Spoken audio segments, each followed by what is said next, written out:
Tama yan. Ginamit niya patangahan niya.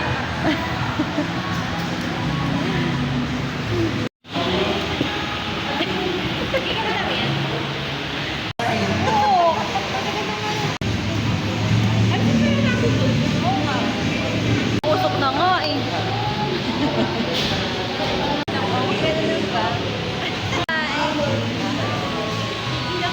Hindi ka! Magay ka!